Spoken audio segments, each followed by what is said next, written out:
na kumain. At ito ang hinanda kong pagkain sa inyo.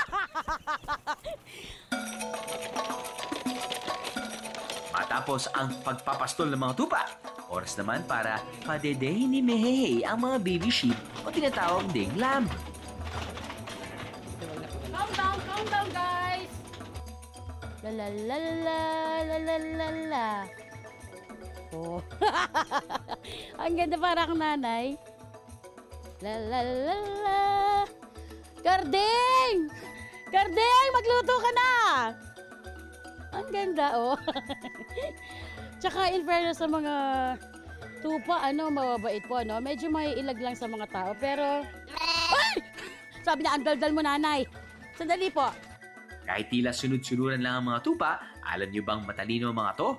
Marunong silang makakilala at makatanda ng mga mukha ng tao. May kakayahan din silang bumasa ng emosyon ng taong kaharap nila.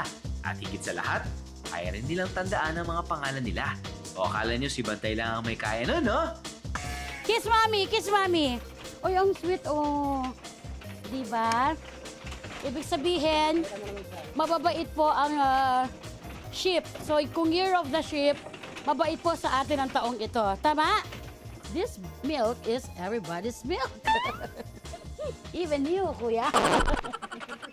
Matapos magpadede, oras na para sa grooming ng mga tupa.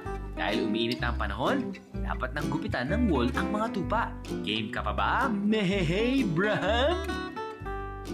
Okay, isa sa mga activity na ginagawa dito ni na kuya, ginugupitan nila yung kanilang mga tupa. Sa katulad nito, malabong na masyado, tsaka may mga part na madudumi. Tsaka since summer na to, yes! Isa-isa lang, isa-isa lang. So ito po kasi na-excite po sila dahil gugupitan na sila. Pila, okay?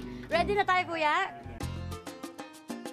So pag nagupitan na, anong ginagawa dun sa nagupit na balahibo? Sa probinsya daw, pinapausukan nila yung mga hika. Yan, tapos aamunin ng mihika. Kunwari ho, matindi ho talaga yung hika ninyo. Ganito ho ang gawin, no? Lalala. Diba? Tingin ko yung aroma, yung natural aroma po ng kambing, makakatulong to talaga eh. Because this is a very rich and natural resources. Oh. Pag bumahing po kayo, ibig sabihin, umu-epekto na at wala na po kayong, asthma. Isa ho, Oh. Ang tawag sa pagtanggal ng mga wool o balahibo ng mga tupa ay shearing. Magkaiba pala ang tunog ng kambing at saka yung sheep. Ang sheep na to, meh! Ganon, di ba? Pero para sila nagbime. Tapos yung kambing, meh! Mas pa-cute po yung tono. Bukas na kayo, ha? Nakakangawit pala, isa pa lang to, ha? Oh!